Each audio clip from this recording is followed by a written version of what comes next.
I went back to this chasm. I suddenly saw a whole new world open up before me. My eyes were wide open.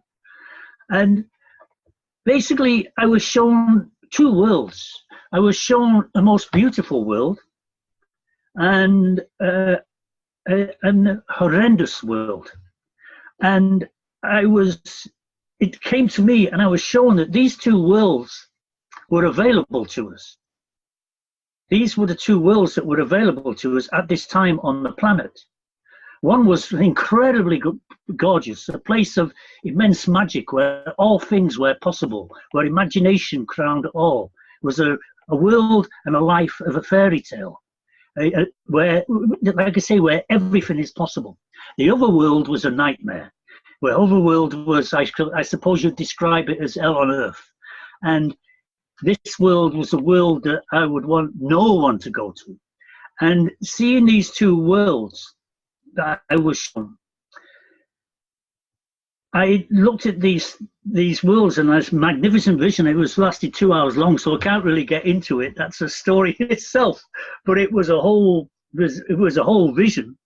And seeing these two worlds, it came to me that there was a choice for humanity, the bright world or the dark world.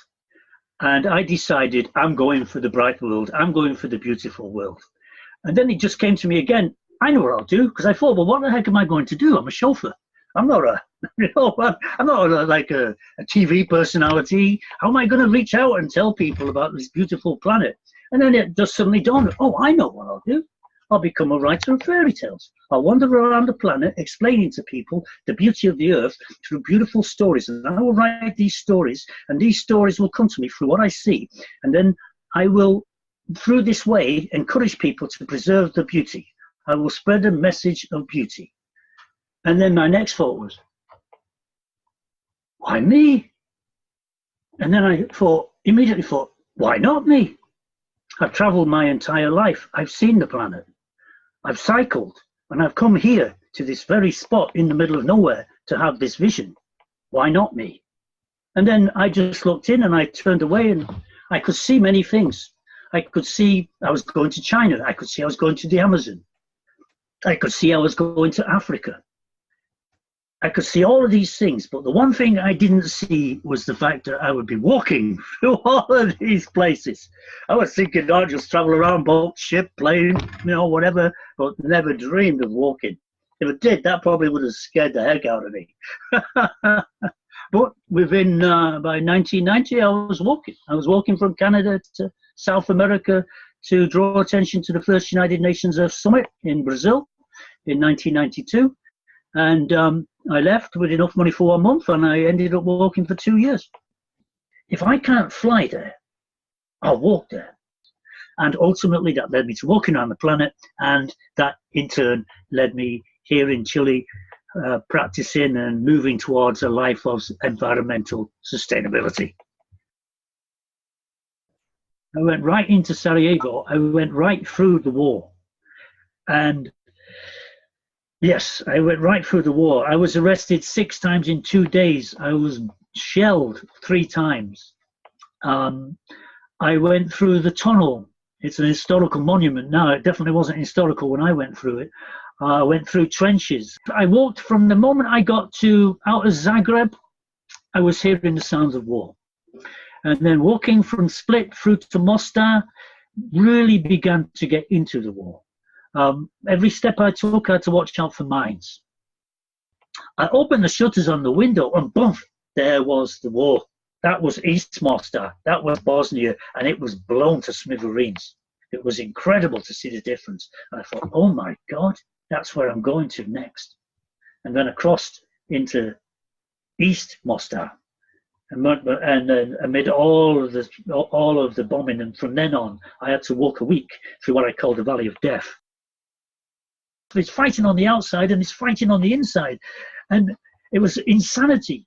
And I heard the third shell come out, boom, and at that moment I knew that no shell had my name on it that day, and I suddenly felt perfectly at ease. I planted the tree that night, and then because of all the people who saw me coming into the town, The mayor of the city heard about it, and then he invited me for tea. And then the next day, I addressed the entire Sarajevo General Assembly right before they were about to discuss the first peace treaty. And from that moment on, became an official friend of Bosnia. It was a tremendous thing. They gave me a list when I left of all the trees. It was like they were waiting for me to arrive, of all the trees they wanted to plant after the end of the war. And I passed this on in turn to an American organization who began a project to help reforest Sarajevo. They knew exactly why I was there.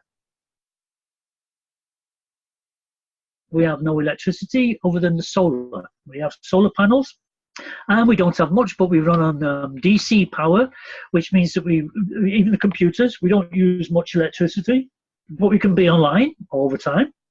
We can have power. Our water comes from a stream at the back of the house. We can drink without having to filter it. It's very clean.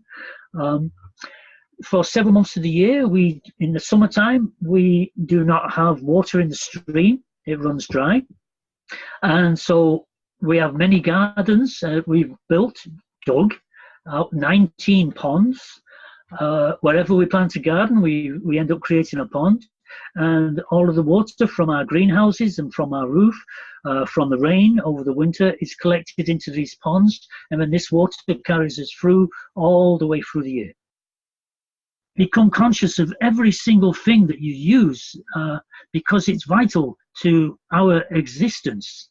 The movement towards sustainability really does begin and end with everyone, every individual. It's not something for governments to do, or for organizations to do, or for businesses to do. It is for every single individual in every aspect of their life to do, because our survival does depend on it.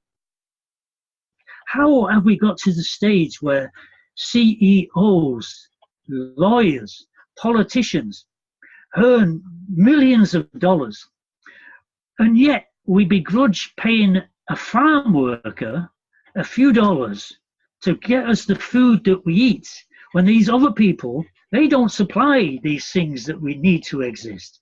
To me, farmers and fishermen, these people need to be appreciated and need to be rewarded first and foremost. We need to change our entire way of thinking to a sustainable way of thinking, because if at the end of the day I have to survive with a neighbor, I would prefer the neighbor to be a fisherman or a farmer than a politician. This earth that gives us life, is the only thing that we know gives us life. It is the thing that we should cherish beyond all things, because without it, we do not exist. This is our heaven. This is our earth.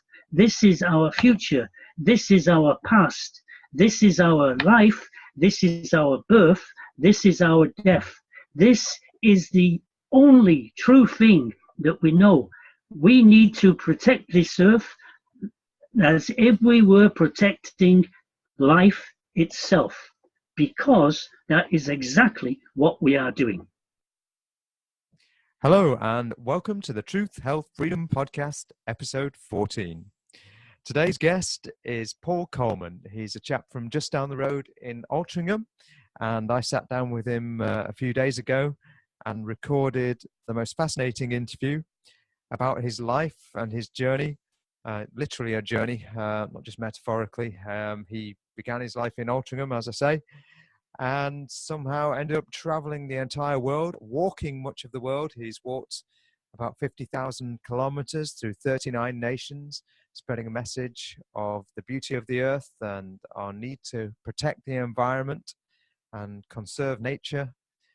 And he's also spread a message of peace. He's been on a mission to plant a tree for everyone, every soldier or every man fallen in the great wars of the last century. And his is an incredible journey. It's an epic conversation that we had. It's almost 2 hours long, but it is well worth sticking around for the entire conversation. Even if it takes you a week of commutes or a fortnight of commutes to get through it, it's well worth sticking around, because his journey has been a fascinating one. In this, he tells us about going to the Amazon and also about detailed epic accounts of entering the former Yugoslavia in the heart of the war and going right to the heart of Sarajevo to plant a tree and spread his message. So it's an incredible journey, an incredible interview about a man who has led an incredible life. And so here is my interview with Paul Coleman. Hello and welcome to the Truth, Health, Freedom podcast.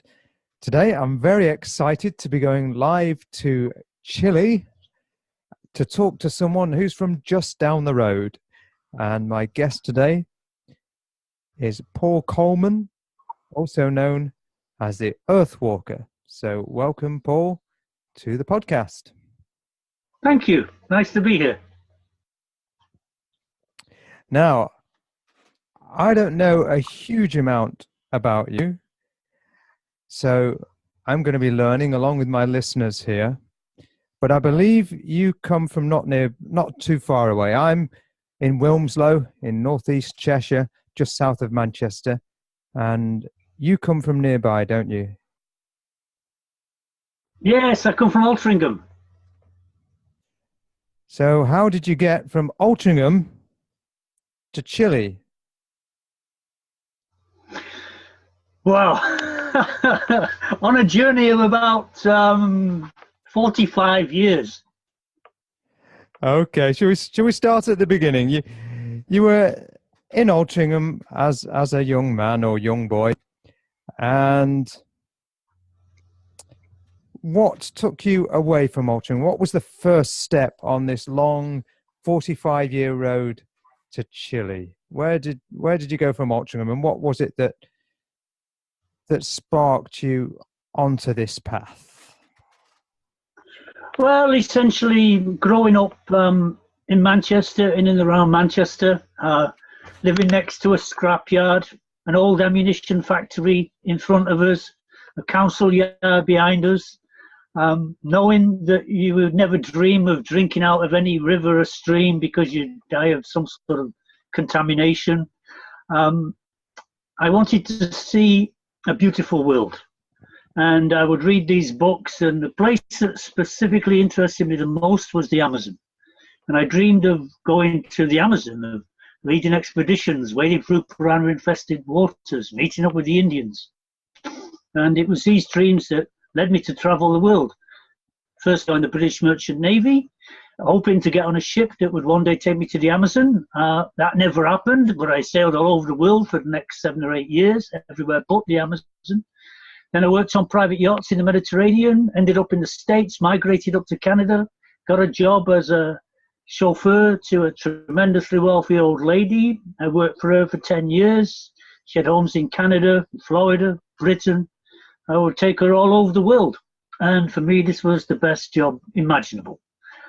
Couldn't imagine anything better than this. I was, living the life of a king. I was able to get all the travel I wanted, but now in Rolls Royces and the finest accommodations. And but on the other hand, I came to discover that the world that I loved to see was, over those years of traveling, was being destroyed environmentally. I knew, having been at sea, about the impact of the Amazon and rainforests on the climate, and I knew, of course, about the oceans.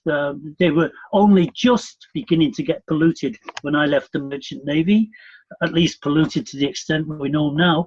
And I knew these things, and I wanted to do something about it. And so eventually I ended up quitting my job. Before I quit, I went to Iceland to get away from everybody, everything. Because when you've got lots of money and an interest in life, you have lots of friends, and you never really get time to spend by yourself. So I realized I need to be away, and I went to Iceland. I bought a bicycle. I hadn't cycled in like 20 years or something. And I figured I'd be by myself on a bicycle in Iceland, and off I went in 1988 and saw a land. The first thing I did was put my water bottle into the first river I came to and drank from it, and I even filmed myself on a camera drinking this water, and I went, wow, look at this, I can drink straight from a river. I couldn't believe it, as growing up in Manchester, and all the cities I'd been to was the same. And so in this beautiful place, I came to a chasm, Tingvellir, the ancient seat of democracy, and And while there, I had a wonderful vision one day. I went out walking came to a chasm that was full of gorgeous beauty, life just springing from the very earth, new earth. And it, mosses and lichens, it was like a soft bed. And I suddenly pictured the world as a beautiful fairy tale. And it came to me that, we were destroying this beautiful fairy tale. And that without great beauty, we could not exist on this planet. And so it came to me that I would become a writer of fairy tales, and I would wander the planet, explain to people why it is that we need to preserve all that is the beauty of this planet Earth. And ultimately that led me to walking around the planet, and that in turn led me here in Chile, practicing and moving towards a life of environmental sustainability. Wow, that's quite a story. So if I can take you back to this chasm in Iceland, and you had this vision. So was it like some kind of religious experience or spiritual experience? How did this vision manifest? Were your eyes open? Were they closed? What's going on here? Yeah, well, I was never a religious person, so to speak. I never really thought about it one way or another. But in this place, yes, I was walking, and then I saw in the low bushes, because it's Iceland, they have tremendous winds, so the bushes are low, and I saw a giant white bird. I figured it was a ptarmigan. It was all fluffy and white, and I looked at it and I thought, wow, that's beautiful. And then I carried on walking, and I looked again, and it was walking through the bushes alongside me. And I stopped, and I looked at it, and then I walked again, and the third time I looked, I suddenly thought, whoa, I have to go back and have a look into the chasm, because I was looking into this chasm just before the bird, and it just suddenly drew me back to this chasm. And I went back to this chasm, and it was covered in mosses and lichens, and I suddenly saw a whole new world open up before me. My eyes were wide open, and basically I was shown two worlds. I was shown a most beautiful world and a horrendous world. And it came to me, and I was shown that these two worlds were available to us. These were the two worlds that were available to us at this time on the planet. One was incredibly gorgeous, a place of immense magic where all things were possible, where imagination crowned all. It was a world and a life of a fairy tale, where, like I say, where everything is possible. The other world was a nightmare. Where other world was, I suppose you'd describe it as hell on earth. And this world was a world that I would want no one to go to. And seeing these two worlds that I was shown, I looked at these worlds, and this magnificent vision. It lasted 2 hours long, so I can't really get into it. That's a story in itself. But it was a whole vision. And seeing these two worlds, it came to me that there was a choice for humanity: the bright world or the dark world. And I decided I'm going for the bright world. I'm going for the beautiful world. And then it just came to me again. I know what I'll do, because I thought, well, what the heck am I going to do? I'm a chauffeur. I'm not like a TV personality. How am I going to reach out and tell people about this beautiful planet? And then it just suddenly dawned, oh, I know what I'll do. I'll become a writer of fairy tales. I'll wander around the planet explaining to people the beauty of the earth through beautiful stories. And I will write these stories, and these stories will come to me through what I see. And then I will, through this way, encourage people to preserve the beauty. I will spread a message of beauty. And then my next thought was, why me? And then I immediately thought, why not me? I've traveled my entire life. I've seen the planet. I've cycled, and I've come here to this very spot in the middle of nowhere to have this vision. Why not me? And then I just looked in, and I turned away, and I could see many things. I could see I was going to China. I could see I was going to the Amazon. I could see I was going to Africa. I could see all of these things, but the one thing I didn't see was the fact that I would be walking through all of these places. I was thinking I'd just travel around, boat, ship, plane, whatever, but never dreamed of walking. If it did, that probably would have scared the heck out of me. But within, by 1990, I was walking. I was walking from Canada to South America to draw attention to the first United Nations Earth Summit in Brazil in 1992. And I left with enough money for 1 month, and I ended up walking for 2 years. Okay, so first of all, you were writing fairy tales. You're in Iceland. Suddenly you're finding yourself in Canada, walking to South America. So how did that happen? How did your fairy tale writing and your storytelling and story sharing lead you to be in Canada on a great big walk down to South America? Well, at the time, I was still a chauffeur to this lady. I came back, this was 1988, and one of the first things I did was quit my job. The Universal Chorus, all my friends said, "Oh, you're crazy, what are you doing? We've got this fantastic job and this fantastic life, and you come out from Iceland, and now you're going to give up your job and go off," and because I was going to go down to the Amazon. That was my idea. I was going to go off to the Amazon because I wanted to see if I could do anything to help save it. And so once I explained this to my friends, they thought I'd lost my rocker. And, and so but I did anyway. I quit my job in the start of 1989. One of the first things I did, which was great big leap into the dark. I also call these things poking a hole in the universe. Was I wrote a letter to President Gorbachev, who at the time I thought was bringing Russia, opening Russia up, and I wanted to talk to either him or Reagan about the space program, because they were talking at that time. Ronald Reagan was talking about Star Wars, and I thought that this is not the way to go. If we're going to go into space, we need to go. The only way we can go is in peace, because otherwise, like say, we will become the aliens of our worst nightmares. And I said we can never go off discovering space as long as we're fighting here on Earth. And so I thought of the two of them, and I thought, well, who's the one most likely to receive my message? And I sent it to Gorbachev, because I figured Reagan wouldn't. And this was a big leap for me, because who the heck am I to be writing a letter to Gorbachev? And I sent it to the embassy in Canada, because the lady I was working for was based in Canada.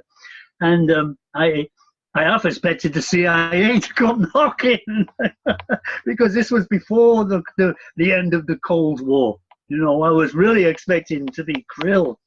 And what I did was it opened up all sorts of things. The letter got read on Radio Moscow. I got a book back from Gorbachev's office on the space flights serve life on Earth. This ended up being heard in Canada. I got a visit by a Canadian scientist, and the next thing you know, I was invited to receive any information that I wanted from the Canadian Science Council. And the first thing I asked for was, I'd like a report on water. So they gave me a report, Water 2000. This was in 1989. It had not even been released to the press. It was like they made it for me. And it was all of the things that I thought was happening were happening. And suddenly I had access to the Canadian Science Council. And this was quite heady stuff. And then I went down to the Amazon. I flew down there by myself because I wanted to lead an expedition, and I figured I couldn't in good conscience lead an expedition that would take people through a potentially dangerous place unless I'd experienced it myself. So I went through the most dangerous place in the Amazon I could find at the time, and which was in southeastern Peru. I could only find one sentence on this place, so I knew that this was the place to go. It was on the frontier. It was being destroyed. I could see everything that was wrong with what was happening in the forest. And so I went off, and in the end, I had a little raft built with an indigenous person, and with a person that I'd met, I rafted just one day down the Amazon. Came back. It was a very dangerous trip, but I did it. came back, placed an ad in a newspaper in Canada, and 6 weeks later left on a full-scale expedition and found myself on a raft, having had it built with the Sequoian Indians, floating down the river, wading through piranha-infested waters. So what kind of preparation did you have for this expedition? Because, you know, you've explained your background. It doesn't sound like you've got the background of some survival expert who's been raised in some special squadron to survive in the jungle. It sounds like your background was very different. So how did you have the confidence to know that you're going to be able to survive and navigate in this dangerous, wild part of the world? Well, in the Merchant Navy, one of the first things you do is you have to pass a lifeboatman's certificate. So I was a certificated lifeboatman. Mm-hmm. I spent years at sea. I knew the water. I traveled all over the world innocently, naively, but I'd been all over the world and I'd never thought anything special of it. I had just done it because it was meant to be done. I didn't think about anything except, oh, I want to go there, and I went there. And sometimes I went there and it was a very dangerous place where I went, but I never really thought about it. I didn't think it was anything. I didn't think it was an adventure. I just wanted to go and see what it was like. So it kind of dawned on me that these things I knew already. You know, so I felt confidence through the innocence. And it was really strange because right before I was going down by myself for the first time, I was for the first time a little bit afraid of traveling. After all the years I spent traveling by myself, normally, I had never felt afraid of anywhere I'd been. But before I went to the Amazon, I felt afraid because for 6 months, all of my friends, or I should say people that I knew before, were telling me about how I was going to get killed. You don't know anything about the Amazon, you don't know this, you don't know that, you're going to get yourself killed, you're going into the jungle by yourself, you're going to get yourself killed. And that's what I heard for 6 months. And for the first time in my life, I began to doubt myself. I began to think about it. And it was strange. As the time neared, because I wanted to go down and help save the forest, I knew that, you know, that in my life I might have to face great struggle and pain, you know, to spread this message, even torture. And I wanted that if it came down to that in the Amazon and my beliefs were questioned, that I would have the strength to stand up with those beliefs. And at that stage, I was feeling rather unsure as whether I could do that. And at night, one night, I had a dream. And in the dream, I was sat at my sister's house on the eve of my father's funeral. And the scene I remembered instantly because it had happened. I was on the floor and my sister and my mum and my brother were on the couch. And except in this dream, I looked and I saw my father sat on the couch with them. And I shook my head like, in my sleep, I shook my head. I felt it in my reality. I shook my head and I said, "You're not supposed to be here." And he just smiled at me, most beautiful smile. And I shook my head again, like physically. And I said, "You're not supposed to be here." And then just smiling radiantly, he just faded away. And I woke up and I thought, wow, what am I afraid of? He looks perfectly fine. That was a tremendous gift. You know, and so I went off on the expedition, and I got back to the stage where I was before. I didn't have any concerns for my safety, the fears that people had injected into me. So I was kind of prepared for it. And then for the expedition, I just put an ad in the newspaper. I said, "Let your imagination go wild. I have penned a fairy tale. I'm looking for artists, musicians, people from the First Nations who would like an opportunity to creatively shine, to raft 700 kilometers down the Napo River into the Amazon. We will share the expenses." And it was a little leap into the dark, because I thought, again, people, this is like, I've penned a fairy tale. This is a big ad. I spent the money for a big sort of ad. And then I was astonished. I got 25 phone calls in 2 days. And then the newspaper asked me if they could run it for another week for free. And then they sent a journalist to interview me. The journalist interviewed me for about 2 hours. He was on his way out the door. And he said, "Can I come?" And so he came.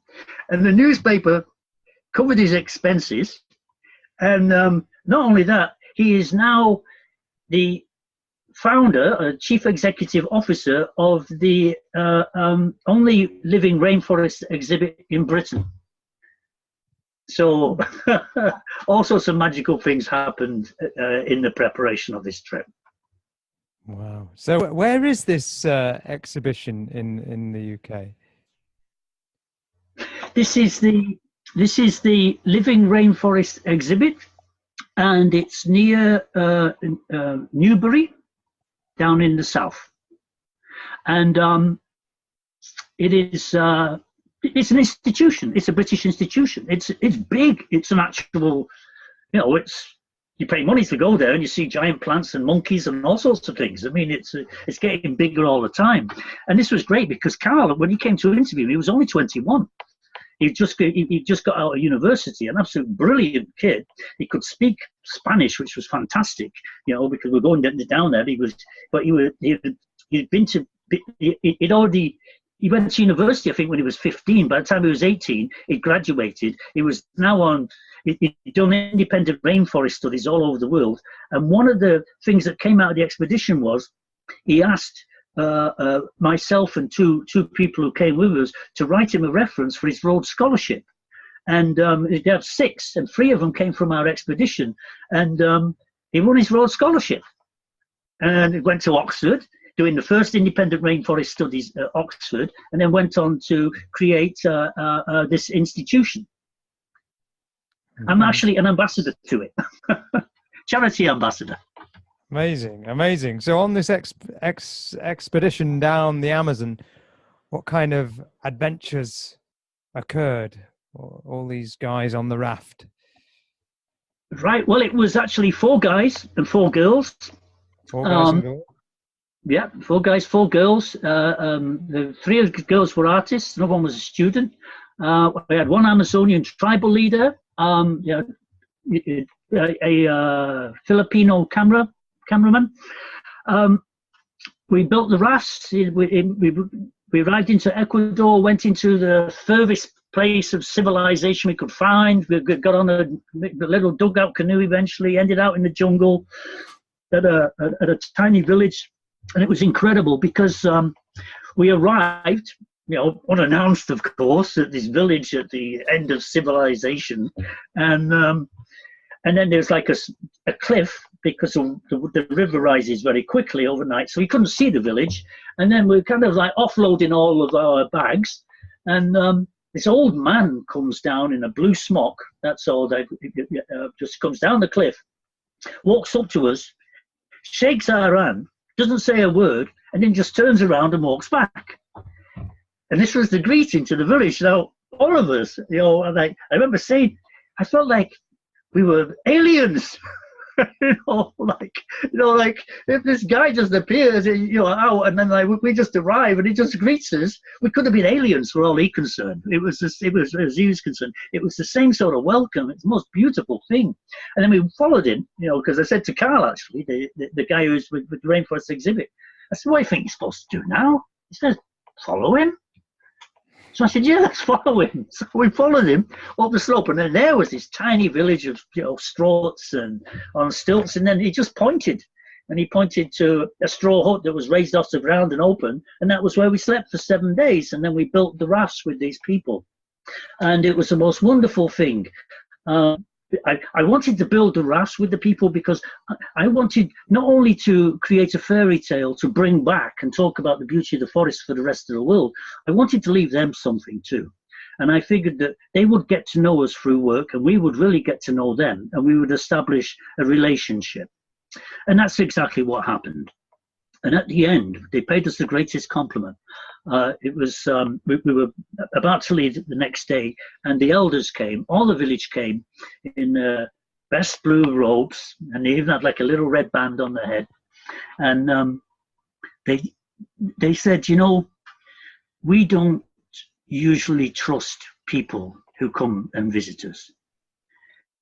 And this is very interesting. You have been here now for several days, and you have not opened the Bible. Everyone who visited us here opened the Bible. And then they told us the day time began for them. And it began on November the 23rd, 1954, when Father Johansson came down the Cayobeno River. And he came to stay for a few days, and he ended up staying with all the missionaries for 25 years. In that time, there was two tribes, the Siona Sequoia peoples, Siona tribe and the Sequoia tribes, living in harmony with the forest, with two shamans. Within the space of a couple of years, the missionaries had converted people and had convinced the people to chase away the shamans. This meant that the people were then totally reliant on the missionaries for anything, for their medicines and for all of this sort of stuff. By the time we got there, the missionaries had long left, because after 25 years, the Ecuadorian government decided that the missionaries were causing cultural disruption in the forest, and they banished them. They said, you cannot go into the forest. Then they took us to show the huts of the missionaries. They burned the missionary hut when they'd left. They were very happy. And so but the sad thing was, when we arrived, they had no access to their own medicine because the shaman had gone, and they had no access to Western medicine because the missionaries had gone. So even the slightest headache could not be solved, and that was a great tragedy. Another thing was, we said, well, where's the chief? Because the chief wasn't there. And this is very interesting. This is 1989. They said, oh, he's at the Summer Institute of Linguistics. Now, that all sounds very nice, the Summer Institute of Linguistics, because, you see, they're going to record their language, the Siona Sequoia tribe, to record their language. But we knew the truth of the matter. They weren't in the jungle, in the village, recording the language. They were in the capital of Quito, recording the language for the Summer Institute of Linguistics. And what will happen is, the first book the chief will come back with is the Bible, in their own language. And so we discovered amazing facts. We discovered oil pollution. Never heard of oil pollution in the jungle before. We discovered that. We even ended up getting rescued at one stage by a helicopter from an oil exploration crew. We just happened to pass by them and got caught in a massive storm, and then they saw it and they rescued us. But consequently, we discovered the oil contamination. We discovered that there was a war. Although I'd known about the war before, it's just that the Peruvian government and the Ecuadorian government had denied it. I'd called both embassies because I'd heard a rumor that they'd been fighting a war in the jungle where we were traveling since 1949, for 40 years. And I called them up to make sure to see if this was true. They said, no, it's not true. So anyway, they gave us, the Ecuadorian government did give us they said it was a military maneuver zone. So they gave us a little paper with all of our pictures on and signed by some brigadier general for us to show so we could be in there on the expedition going through this maneuver zone. Well, it just so turned out that the river we were on was a 64-kilometer section of the border between Peru and Ecuador, deep in the jungle. And we discovered that sometimes, every now and again, we'd go around the bend and discover a Peruvian fort squared off against an Ecuadorian fort. And because we were going down there in the middle of the river, these guys have not had anything to do for the last year. They just get dumped in the forest, pile of rice or whatever, and get told to go out and kill all the animals to feed. They start shooting at us. So that was a big surprise to discover. So we got arrested, I think, 3 times, which led to our own adventures. And in the end, it was because on the last time we were arrested that they wouldn't let us into Peru officially Then we had to march back through the forest for like 30 kilometers. And then they arranged a sort of like peace boat to come over from Ecuador to take us back into the country. Oh, and one more thing. Very funny story is my last football match, I was never very good at it, but my last football match was an international. I played for Peru and Ecuador because one time we were arrested. The Ecuadorians on the other side, who were obviously bored, cut down a tree, paddled a log across the river on a peace delegation, and then we had a big barbecue of a wild boar, and I played football for the Peruvian side against the Ecuadorians, and then they went back. So we discovered a lot. Who won? Peru, 2-1. Brilliant. Yes, yeah. So we discovered a lot of things. Every day people's lives were in danger. And at the end of the trip, maybe 6 weeks after, we had a little get together, and I asked them, I said, tell me, would you do it again? And every one of them said yes. After being shot at and, nearly drowning and all sorts of things, they would all do it again. And did you all do it again? They didn't, I don't suppose, but they did what I wanted. What I wanted them to do. They carried the message. But as I say, Carl, with the Rainforest exhibit, I mean, that's a huge thing. That's a very big thing. Then the artists, they did pictures and, made billboards. And for myself, I wrote a fairy tale based on the expedition. And I wrote it in December of 1989, ready to the first audience, a bunch of kids. By the way, I used to have a stutter, a terrible one up until that time. I figured I'd better get rid of it in order to speak to crowds of people. So that was in around about December of 1989. I read it to these 45 elementary kids, got through without stuttering. And then on April 22nd, 1990, I read it to 100,000 people. Okay, so where were the 100,000 people? Toronto, outside Toronto City Hall. Mm-hmm. Yeah, and I opened the Earth Day celebrations with it. I had a band from Peru who were playing behind me. They played the background music, and a clown had loaned us a tree, and I had a conductor, this young student. She was inside the tree conducting the band from Peru while I read this fairy tale to 100,000 people about an ant. An ant who went on a great journey to save the rainforest. Wow. So the expedition happened, and the fairy tale happened. That's when the fairy tale began. Okay, so this fairy tale, you'd written the fairy tale, and you were writing it in your own life as well. So were you like the character of the ant? You were the hero of this story, I suppose. Well, it's kind of it was interesting because when I was on the raft, I saw we're flowing down the Amazon, and I saw an ant fall off the raft into the water, and I thought, I can't let it drown. So I saved it, brought it back on the raft. And I thought, that's a fairy tale. And that's where the story came from. It came from saving this ant about to drown. And I called the story Salvadoro the Ant. And I never realized until I gave the story to the band from Peru to see if they would play the music for it. And they told me, they said, as soon as we saw the title, we knew we'd played the story. So they said, because Salvador is savior, it means, oh, savior the ant. And I had no idea. And so it was very deeply, naturally, spiritually connected. And so all of the characters on the trip were in the story too, but obviously you wouldn't, they could see themselves in the story, but nobody else could, and so the story came to life because the forest came to life because of the expedition. And I've written loads of stories since, and they all begin that way. I look at something and I go, oh, that's a story, and then from that moment on, the story begins. So it's all inspired by real life. Yes, it's inspired by nature, really, by beauty.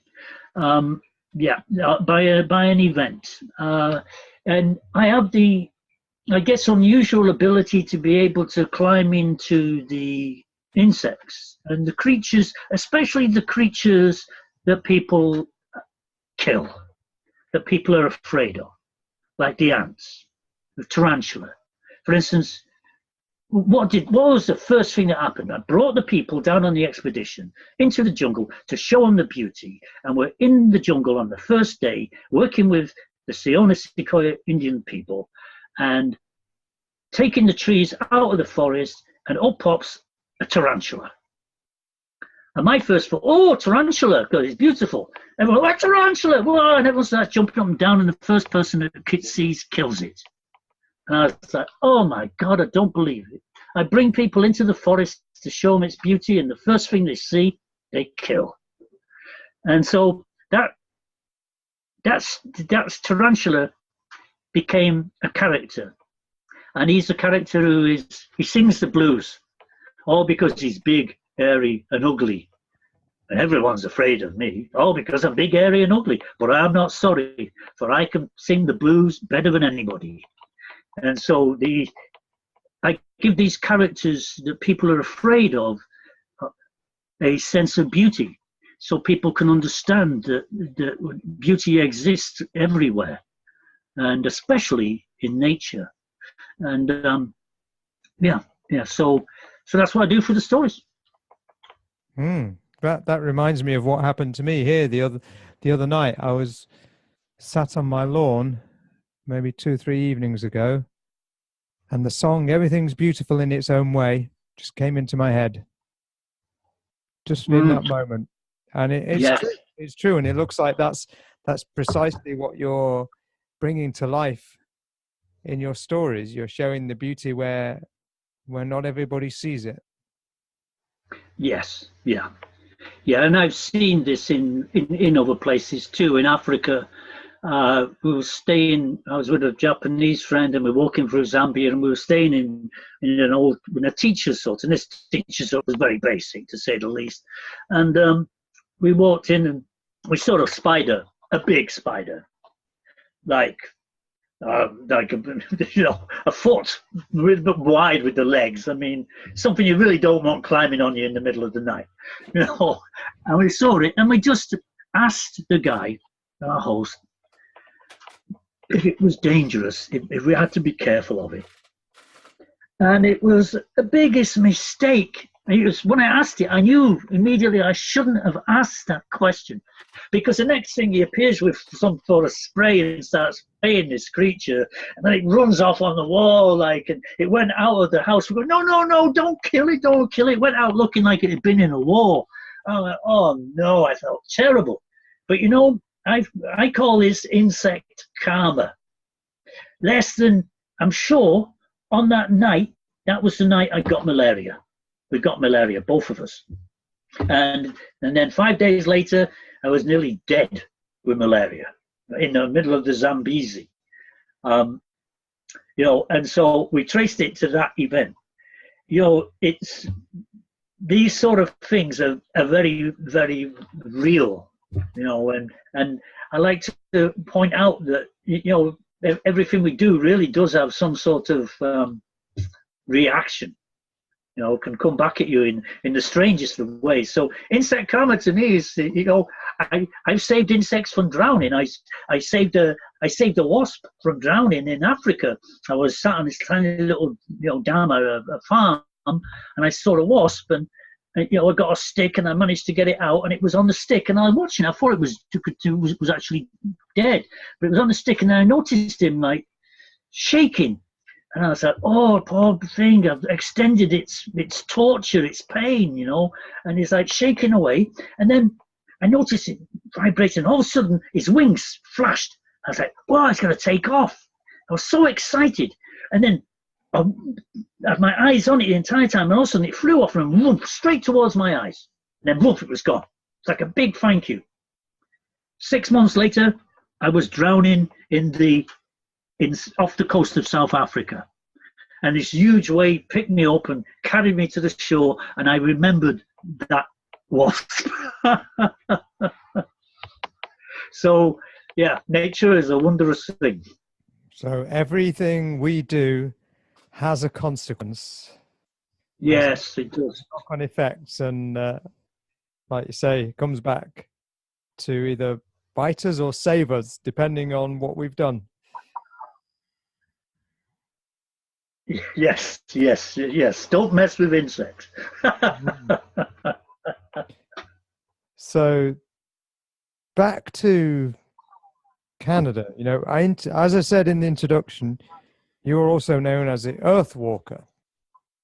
And so you'd written your fairy tale about the spider. You'd spoken it in front of 100,000 people. You'd had your fantastic band playing. How did you become the Earth Walker? How did you start walking the earth? What happened? Well, around the very same time that I was speaking at Earth Day, 1990, to all those people, I was preparing for another expedition to the Amazon. I'd been promised a lot of money by a major food company, supermarket outfit in Canada, huge, international. And they promised me the money that was going to fund the expedition. The day before I was to speak to all of these people, they pulled the money out. They just said, no, you're not getting it. And I had no contract with them because I didn't operate like that. And it was, I trusted them. And all of a sudden, it was like everything I'd been working for had been killed. Like, it was, my credibility. I knew the expedition wasn't going off because it was supposed to go in a couple of months' time. It was the worst possible thing that could happen. And this was right the day before I was to speak to 100,000 people. When I got up there, I was kind of like, my heart was breaking because I knew, wow, this is, what am I going to do now? Because all my credibility is out the window. And I got back home where I was staying to find the answering machine that one of the people on the expedition who was come down was so angry that he wasn't going on the expedition. He was meant to film the event at Toronto, that he called up quite spitefully and said, seeing as we're not going on the expedition, I didn't think it was worth filming you, so I erased it all. And I was like, I felt like I'd been stabbed through the heart. I was like, whoa, I literally felt like I'd been stabbed through the heart. I couldn't imagine this. So that night, I wandered around Toronto, and I was absolutely devastated. And I thought, what on earth am I going to do? How am I going to do this? Everything I've worked for, what am I going to do? And then I thought, I'd heard about this conference going on in Brazil, United Nations Earth Summit, but not through the media. I just happened to be at a conference, and somebody mentioned it, that it was going to happen. It was just a rumor. But I believed the rumor enough. And I thought, okay, 1992. If I can't fly there, I'll walk there. I'll walk from Canada to South America, and I'll deliver this message. I'll go down and I'll speak to the United Nations. If I can't fly there, I'll walk there. And that night, I made my mind to walk from Canada to South America to attend the first United Nations Earth Summit. I didn't announce it to anybody because I didn't want to get all the resistance I got before with announcing I was going to the Amazon. I thought I just would do it. And I didn't announce it for maybe 6 weeks. I was planning it. I was selling off everything I could to raise some money, because by this time I spent all my money on expeditions. And there was a conference coming up, a public conference at the Science Fair in Toronto, environmental conference, and I was invited to go there by a teacher. So we went, and there's maybe 500 people in the audience, and there was a panel. And on the panel were representatives from McDonald's and some other big company, and the person who had promised me all the money for the expedition.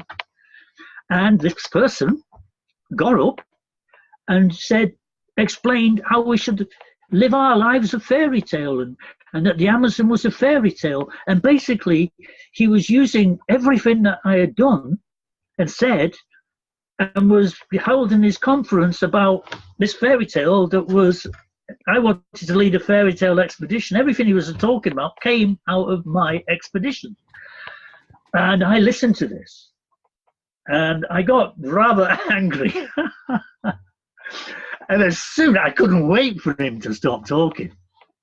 As soon as he sat down, I stood up. And I said, I'll tell you a fairy tale in front of 500 people. And I'll tell you, if this guy could have disappeared under the table, he would have done. His arm was on the table. I noticed he's getting lower and lower and lower. I was thinking, oh my God, what's he going to say? And he was lucky. I didn't say anything about that particular thing. I just said about how I was promised money for an expedition and it didn't come. And so now I'm going to walk there. If I can't fly there, I'm going to walk there. I'm going to walk from Canada down to South America to speak to the United Nations.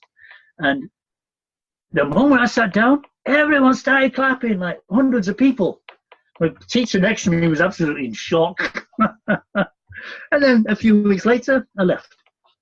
And I left by myself with no fanfare. And then started, although I did have a little media interview in the place where I started, just to record the event. And then I set off to walk for 2 years. It was interesting. A few years later, I was in California helping organizations to form a coalition. And one guy came and he said, Paul, he said, the reason I'm here is because I was one of the people who helped you get up on the stage in Toronto in 1990. I was one of the Earth Day organizers. And when I heard you were here, I had to come. He said, you're a legend in Canada. And I was like, whoa, that was so nice because I hadn't been back to Canada. I didn't know anybody even knew anything about what I was doing. And so it was, that's what, you know, that's one of the things when you just take a chance. Amazing. So you're walking all the way from Canada down to Brazil. Did you make it? I made it. I walked from Canada through to Mexico, Guatemala, Salvador, Honduras, Nicaragua, Costa Rica, and Panama. By the time I got to Mexico, I was delayed because I was planting trees every night and every day with Mexicans. I would plant, well, I started planting one. I arrived in a little village and I had some people with me at the time from the States. And there were people planting trees around a traffic island. And a person walked up to me and said, I'm the mayor and we're planting trees and would you like to plant one in the middle? So I said, sure. So I planted a tree and everyone planted a tree, about 25 trees. And then the next day, another tree and more people. And the next tree, more people, more trees, thousands of trees, thousands of people. By the time I was going through Mexico, I was speaking to literally thousands of people a night and we were planting thousands of trees. I was planting trees all day, every day. So I got kind of slowed down. And by the time I got to Panama, I realized I couldn't possibly make it to Brazil. So I decided to finish the walk in Panama. And I was interviewed by CNN, as it happens, at the Panama Canal. And very nice story, this. The translator for the government, because I was supported by presidents all the way down after Mexico. Mexico presidents supported me as presidential escorts. And the environmental person for Darien Gap, which is on the border of Colombia and Panama, the dense jungle, she was the translator. She introduced us, oh, my name is Marilor de Monteluis, the Countessa of Leon. And I'm the representative for the environment in the Darien Gap, and I'm here to be your translator. So she said, my dear boy, she's a wonderful person, always my dear boy. My dear boy, she says, have you figured out how you're going to get through the Darien Gap? And I said, no, I haven't, because I hadn't. I was just happy to be where I was. And she says, oh, wonderful. She says, my husband, Bernardo, he's a philosopher, you know. We have a small plantation on the border of Panama and Colombia. And I'm going there, I'm flying there, and would you like to come with me? And we can bring you and introduce you to South America. So then within a few days, I was on a plane with them and we flew to paradise. We flew to one of the most remote regions in the world where her and her husband had come. And literally, she was a Panamanian citizen and he was a Colombian citizen. And together, they bought both sides of Cabo Tiburon, which is the great cape where South America and North America meet, and Panama and Colombia. And literally, we were going on a boat because we landed in a tiny village. Very interesting, by the way. All of the people were remnants of the slave trade. They were all from Africa who had literally been washed ashore in shipwrecks. And I spoke at the school, and so I spoke to all these little black kids in the middle of the jungle. And they and at the end, I have a paper that's from them that it's saying, sort of like I collected all these notes from people to give to United Nations, all signed by these kids, oftentimes with an X or a thumbprint. But their names, there was Tom Smith and Bill Jones and John Jackson. And I mean, the names were old English, like the most common names, because they still carried the names that they were given by the slave traders. That was really, really wild. And then we got on a canoe and we went around the Cape. And this is a dugout canoe, and the Cape is big, and the waves were big. And I had a journal that I'd been carrying. The journal, very valuable to me. I didn't want to lose the journal. And she's looking at me in the canoe towards me.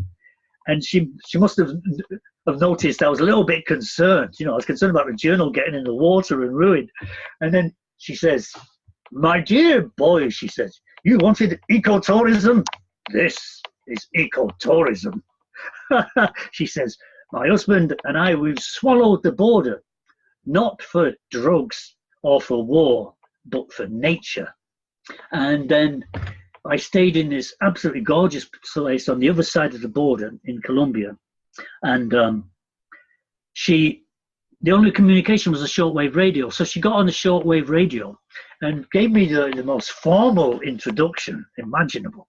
She said, "This is Mariló de Monteleón, the Contessa of Leon, the wife of Bernardo Calle Villa, the famous Colombian philosopher. And I am asking for all South Americans to welcome this gentleman into our country." And all of these messages kept on coming back. And then I got on a boat, and then I went to a place called Turbo, which is highly dangerous. That was one of the most dangerous places I've ever been. And in fact, people tried to tell me not to go there. They told me 8 different ways. 8 different types of people were going to kill me. I didn't. That's where I got the passport signed. I was in the country for a week before I got the passport signed. The passport office, which was nothing more than a military base, and there was a guy like Schwarzenegger on a massive tree trunk with a gun that Schwarzenegger would carry, this huge, massive machine gun with sunglasses, right, posing for some military magazine photo, right, like, and then he comes up to me. He was the guy who stamped my passport. "Welcome to Colombia." And then my friends got me down there. They managed to, I didn't have money at that time. They managed to raise some money, and I flew and I got to the summit just in time for it all to begin. And the next day I was at a press conference. I wasn't in it, but there was John Denver living in Newton Dawn, all these people, very famous people. They were about to go on a walk down the beach, a 2-kilometer walk. And they were all up there, and I was in the audience, and everyone knew who I was in the audience, but nobody on the stage. And so my friends were getting a bit upset because they were all talking about this 2-kilometer walk down the beach, all of the celebrities and stuff, and they were a bit upset that no one had recognized my 12,000-kilometer walk for the summit. And then Dr. Noel Brown came in, and he was the program director, and I got thousands of people to write letters to him.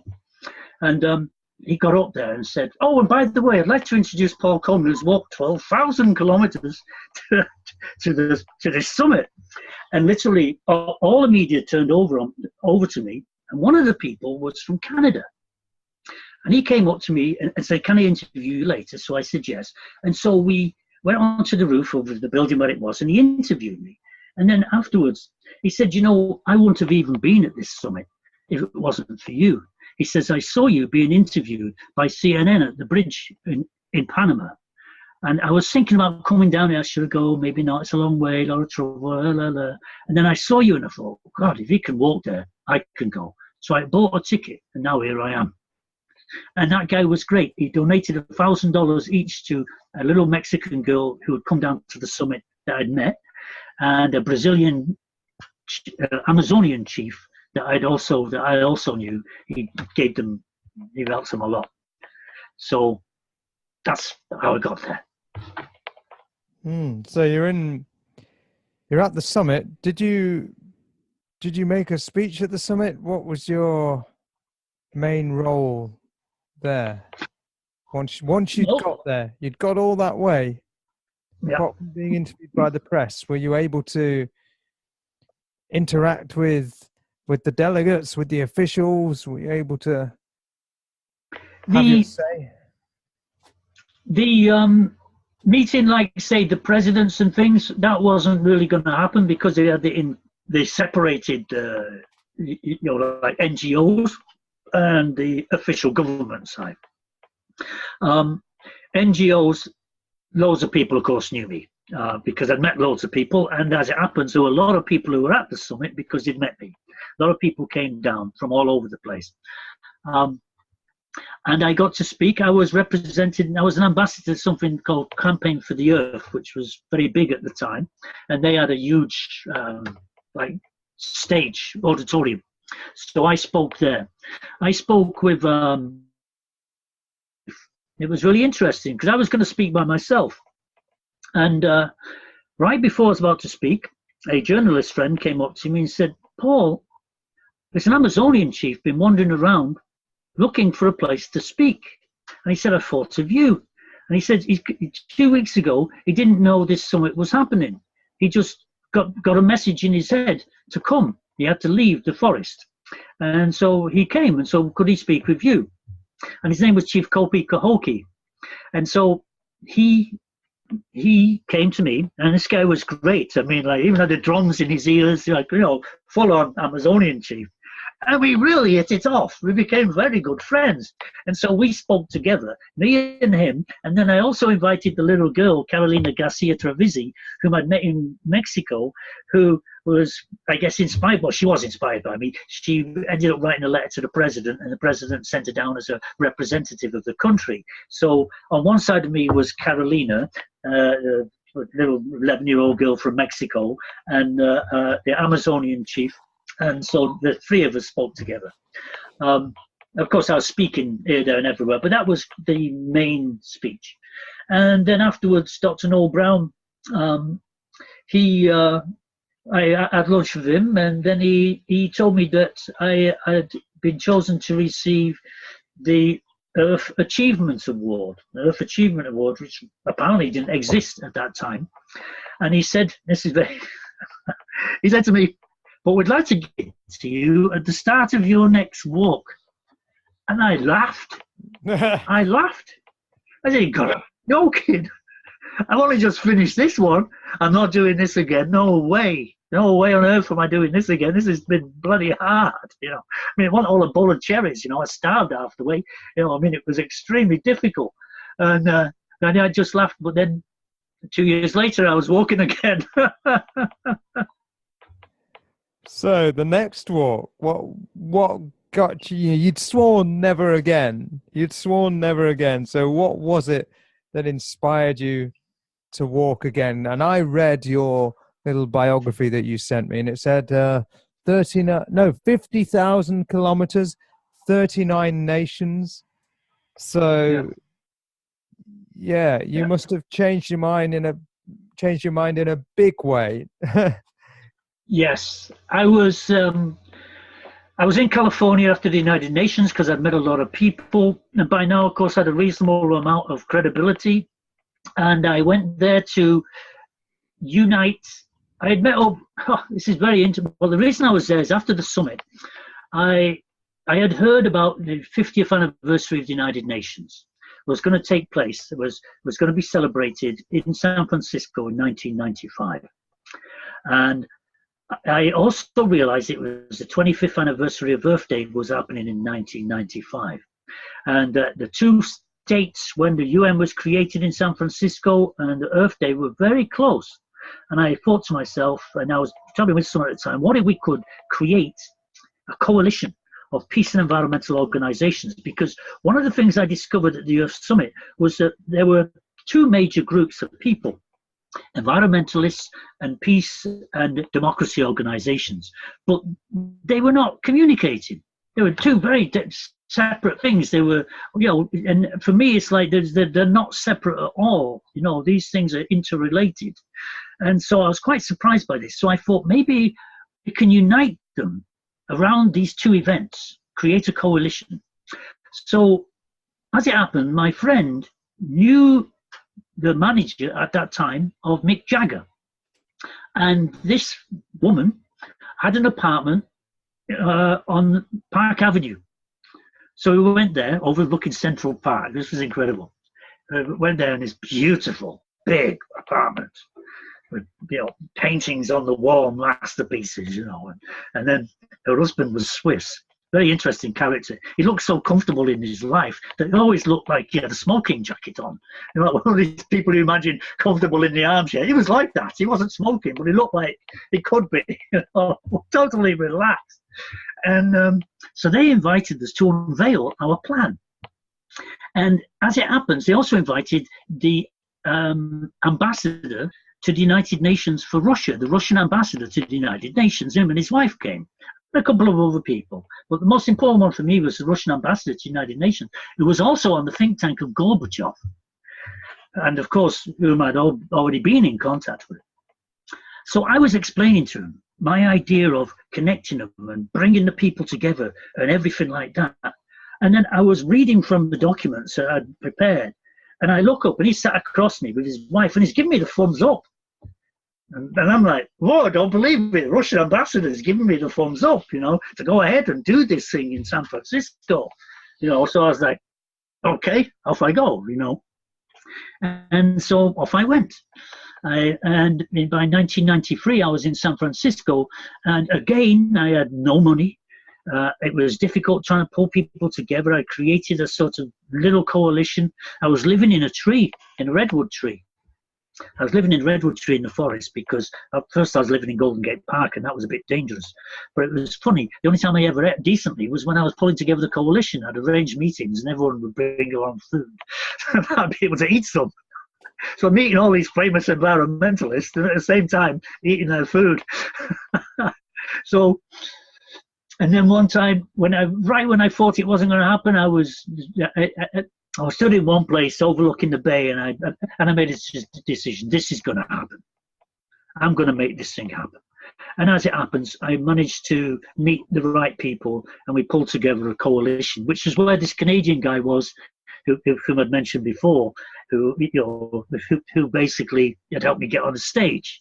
We pulled together a coalition of organizations, and 550, and it began to spread around the world, this idea of the unity between these organizations. And then we got a visit from a woman from Croatia, and she wanted to celebrate Earth Day. Now this was at the end of 1993, and there was a war going on. The Bosnian War was going on. Croatia, Bosnia, Serbia, all of them fighting. And I was amazed that this woman wanted to celebrate the Earth in the middle of a war.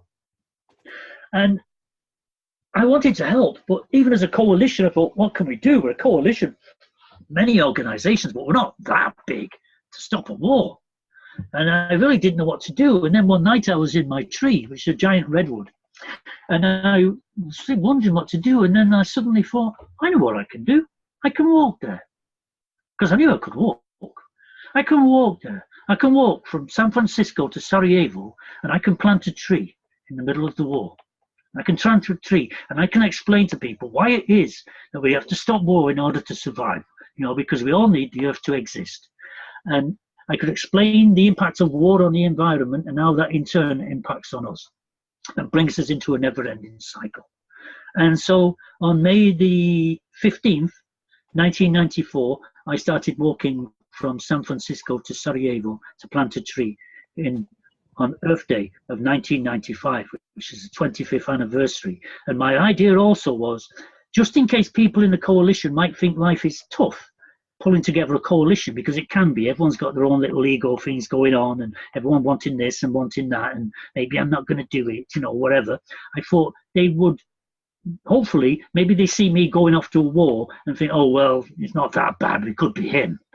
And maybe it'll help to unite them. But that's what I was going to do on April 25th. Okay, and so, April 22nd. Yeah. Pardon? Yeah.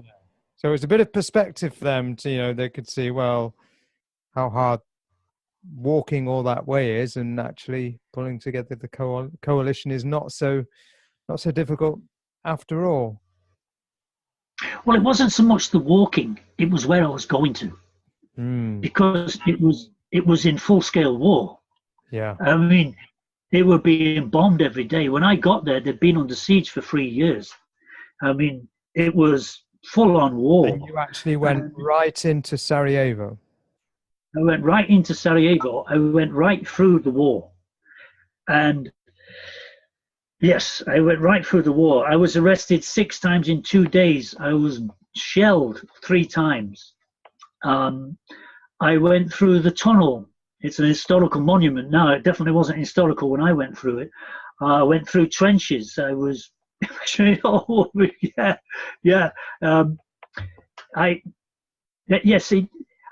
walked from the moment I got out of Zagreb. I was hearing the sounds of war, and then walking from Split through to Mostar, really began to get into the war. Every step I took, I had to watch out for mines. By the time I got into Mostar, I arrived in Mostar, and thankfully I was given a UNHCR card, the United Nations High Commission for Refugee card. I didn't get it until Split. I'd spent years, about all year, walking, trying to get this card, because this meant that I could get help in the UN at least, and I could get through UN checkpoints. And when I got to Mostar, it was amazing, because I'd come out of the mountains, and it's really beautiful. It's spectacular.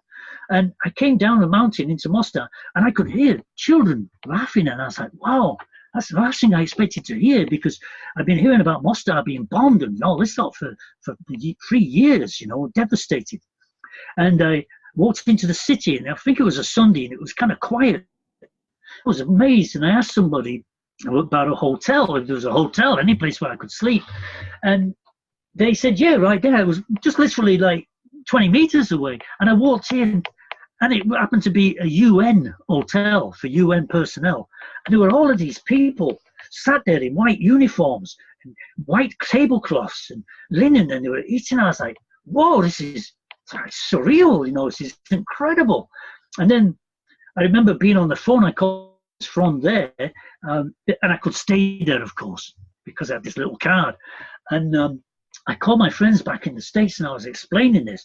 And then I happened to say on the phone, I'm in Bosnia, right? Mostar, Bosnia. And then afterwards, the receptionist, she got very angry at me. You are not in Bosnia. You are in Herzegovina. Don't say that outside, or you'll get killed. Now, but Bosnia and Herzegovina at this stage were supposed to be friends. That's when. So anyway, so they showed me up to my room in this lovely hotel, and of course I'm in my backpack looking totally odd. And then I opened the door and then went in a lovely room, like a first-class hotel. And then there were shutters on the window. I opened the shutters on the window, and boom, there was the war. That was East Mostar. That was Bosnia, and it was blown to smithereens. It was incredible to see the difference. And I thought, oh my God, that's where I'm going to next. And then I crossed into East Mostar, and then amid all of the bombing, and from then on, I had to walk a week through what I call the Valley of Death, which was the most beautiful, beautiful valley because of the Emerald Green River. But all of the villages were bombed out, and there was no people in them. And walking there, I had to I had a yellow jacket that went into my bag. I even had gas. I got rid of my gas cylinder because I thought, because my concern was snipers, especially that part from outside of Mostar, because it was flat. And I thought, I'm going to be the only person walking along this road, and if I get shot by a sniper, I don't want them to hit my gas cylinder in the back. So I got rid of that. And I had what I call the Book of Fairytales, a big journal, because and this thing saved my life many times. I thought, well, if I get shot through the backpack, maybe the book will stop the bullet, And so for 8 kilometers on that first day, I remember skin crawling, like thinking about being shot. And I came to a village, and the first village, I was like, kind of relieved, until I realized there was nobody in it. And it was spring, so there was blossom. And it was all destroyed, not by aeroplane bombs, but by hand-to-hand combat, for grenades and things like that. And it was totally eerie. And then for the next few days, I kept on being arrested, because this was the route that everyone was fighting over. If they could close this valley, the Serbs at that time, Sarajevo would have fallen. So this was the only way into the city. And so all of the fighting was going on along here. And every now and again, I come to tunnels. And these tunnels, of course, had no lights because it's war. And then when the tunnel curved, it was pitch black, because you go for like hundreds of meters. And I would stand outside the tunnel looking into this pitch black hole, thinking, oh my God, I hope there's no bloody commandos in there, because they were laying grenades, sometimes come across at night and lay mines.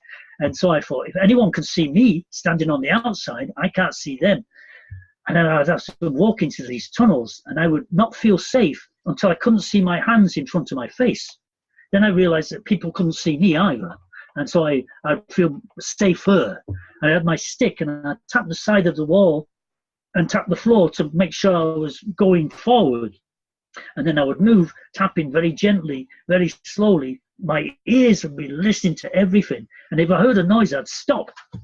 And my heart would go boom, boom, boom, so loud my ears would be vibrating. And then I wouldn't move another step until I pictured a circle of light around me, like a force field, but maybe about 5 meters out around me. And once I figured I had this invisible thing around me, then I would move ahead, and I would swing my stick around, hoping that if someone was coming to attack me, I might accidentally hit them on the head. And then I would continue on the way through the tunnel, and eventually I'd see the light at the end of the tunnel. I'd get out of the tunnel, I'd go, and I'd look, and I'd see another tunnel. And where did this bravery come from? You're facing potential death at every turn, and yet you keep going and you keep going and you keep going. Where did that bravery come from? Where did that belief that you can make it come from? From the gift of vision, from the knowledge that I know what I'm doing is the right thing to do, and and that's it. And I would always move forward, always keep on trying. That it was the right thing to do, and so that was it. It's not that I wasn't afraid. It's just that I had to do more. And it's amazing.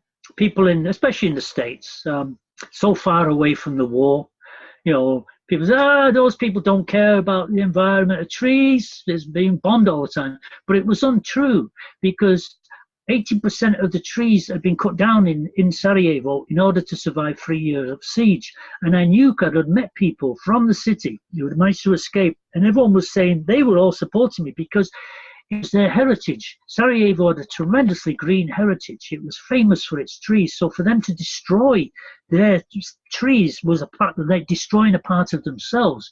So they knew exactly why I was making the journey. But not many other people, a lot of people would be, oh, you're crazy, you're going to get killed for nothing. Well, but I always knew they would appreciate it.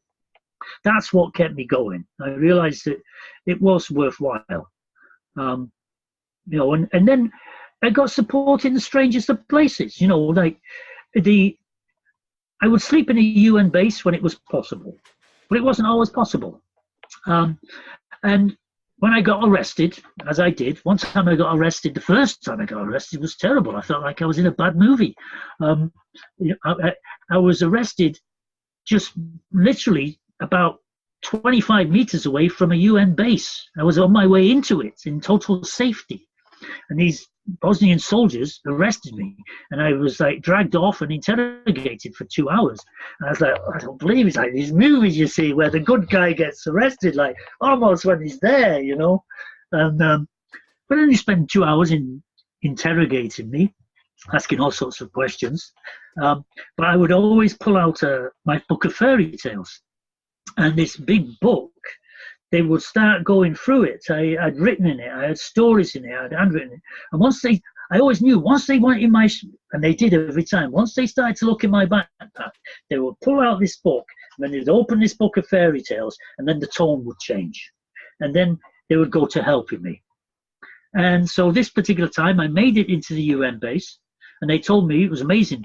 They said, oh, you might know Malbat, it was a Malaysian battalion. They said, you might not be able to go, well, you won't be able to go any further because it's a bridge you've got to cross, and they've been bombing it for 6 weeks. But we'll find out in the morning, we'll call to the observation post. In the morning, they said, oh, you can go, we're not bombing today. So I was able to walk across this bridge. And I could, wide open to all the big guns. I mean, not only snipers, but cannons, and I was able to walk across, and I got arrested again. And on the fifth time I was arrested, I honestly thought they were going to kill me. I spent 2 hours defending my life. They kept on asking me. First, they wanted to know exactly where I'd come from. I made the mistake of mentioning the hotel that I'd stayed in, the UN hotel in Mostar.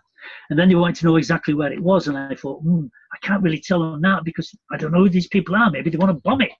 So I then had to, which bridge did you cross? So I had to sort of like pretend I didn't know. I knew exactly where I'd come from. So I had to pretend I didn't know where I'd come from. And then they began to, all the time they'd say, who knows where you are? So I'd say, well, the people in the States know, I spoke to people, the UN know, but who knows exactly where you are now? And I was like, nobody. Of course they don't. And I actually looked down the valley, and I said, it was a beautiful valley, and I was rising up out of the valley at this stage. I said, nobody, I can't see anybody following me. Nobody knows where I am now. So then they said, how would they know were you to disappear? So I said, I don't know. How would they come looking for you? Would they come looking for you? I said, yes, but they wouldn't know where you disappeared. So this line of questioning was very concerning. It was all about me disappearing. And I was like, and in the end, I said, I'm a friend of Bosnia. I'm a friend of Bosnia. And so at this time, the commander was a big guy. These were Bosnian troops. And this was on the side of a hill. These were war-ready troops. When they'd arrested me, they'd called me up to the hill. Sometimes I could wave at a gang of soldiers. I could wave at them, and then they would wave back, and I'd just carry on walking.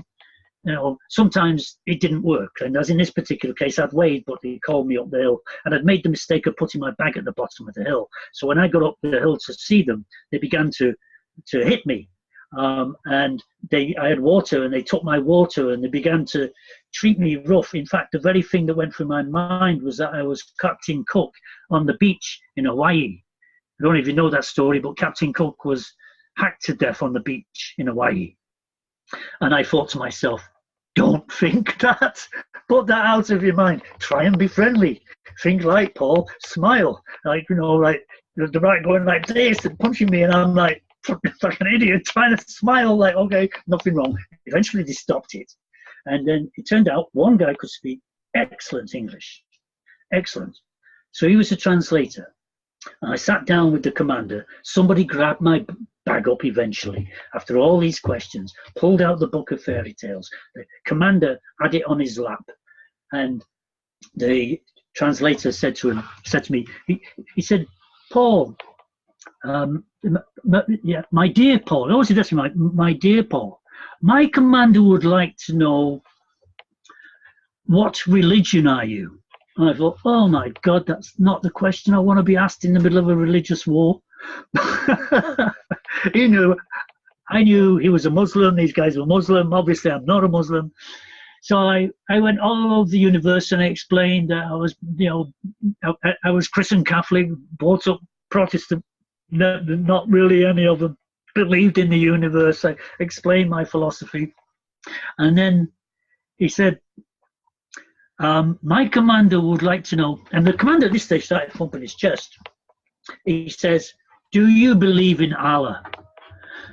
I thought, oh my God. And at this stage, I thought, these are, whatever answers I give now, they're going to be the life-changing ones. They're either going to love me or they're going to kill me. There's going to be nothing in between. So again, I went all around the universe explaining my philosophy. And also because I understand a little bit about Islam, I understand Allah is God. And then I said, yes, I guess I believe in Allah. And then at this stage, even before the reply came, I stood up and I picked the book of fairy tales off the commander's lap. And I picked it up and I stood up and I looked down the valley because I thought it would be the last thing that I saw. And I literally slammed the book shut and I said, hey, it's a fairy tale. And at that stage, I thought, these are going to be the last words I say. You're going to kill me. This is going to be the last thing you hear from me. And then the very next thing that came back was, my dear Paul, my commander would like to know, what is it that you would like? What do you mean, would I like? Like, oh, some big change. Would you like food? Would you like a car? Would you like some money? And then I left. Bye, bye-bye, all my friends. And then I walked a few hundred meters, came to a tunnel, came out of the tunnel and got arrested again. But eventually, I was put under house arrest the last time. And then the guys that I was under house arrest, we picked a tree together because I couldn't get one in the city. And I obviously couldn't carry one all the way. We picked one in outside in the village. And then they were going to send an interrogator from Sarajevo to interrogate me. And that I thought was going to be terrible. This guy would have risked his life to come and interrogate me. And in the end, for some reason, they decided not to. And they let me go. And then they said to me, these guys said, how are you going to get in? They're fighting on the mountain. So I said, don't know. They escorted me to the UN checkpoint. The UN said, no, you can't go in over the mountain. They're fighting for 6 weeks. You're going to have to go all the way around. And this was the day before. This was April the 21st. I was supposed to plant a tree April the 22nd. And I came out of there thinking, oh, what now? And the soldiers who'd arrested me, the house arrest, these guys said, don't worry, we'll get you in. And then they helped me get in. They escorted me over the mountain. I met three guys, three Bosnian soldiers, and then I looked down at the city and could see all of the city surrounded, because it was surrounded, big style. And I realized for the first time I was in like a medieval siege, and was looking down at the city, thinking, oh my gosh, how am I going to get in there? And then these three soldiers appeared, and as a young guy, and I said to him, I said, you? Sarajevo? He said, yeah, me Sarajevo, me with you Sarajevo, yeah. And so I went in the city with them, and we came to the bottom of the trees in the forest, and then we had to run down the mountain because there was no trees, directly down the mountain because of snipers, and they'd even taken to firing rockets. So we ran down the side of the mountain, and then about 20 minutes of agonizing running down the mountain, very dangerous, arrived in a bombed out village at the foot of the mountain and raced into a bombed out house, and there was a little guy selling beer. And we grabbed beer, and then we ran through the village to another bombed out house, grabbed another beer, ran to a third house, grabbed another beer, and then finally ended up in a trench. And then in the trench, we went through about maybe 2 kilometers of trench where you couldn't pop your head up because on either side of the front lines, that was Bosnia. That trench was Bosnia at that time. And then eventually we come to a sort of wider area next to an old bombed out house. And this was when I realized, oh my gosh, I'm going through the tunnel that's been dug by hand underneath the UN airstrip. I'd heard about it as a rumor, but I now realized it existed. And they dug a kilometer-long tunnel by hand under the airstrip. And then I realized that was where I was going. And then this was where we got shelled 3 times before we entered that tunnel. So it was quite dangerous. Did you ever feel you were protected because you just seemed to survive life-threatening situation after life-threatening situation and come up smelling of roses? Yes, especially when we were waiting at the tunnel, at the entrance, there's maybe about 50 or 60 people, because it was the only access into the city. So they were trying to bomb it and destroy it. The Serbs were, because that way you would choke the city. And so everyone is kind of casual. It's amazing in the middle of all this horror. People are still relaxed. They get used to it, but everyone's smoking like chimneys. It's incredible. Great for cigarette manufacturers, warfare. They're all smoking like chimneys. And but still relatively relaxed, it's men and women.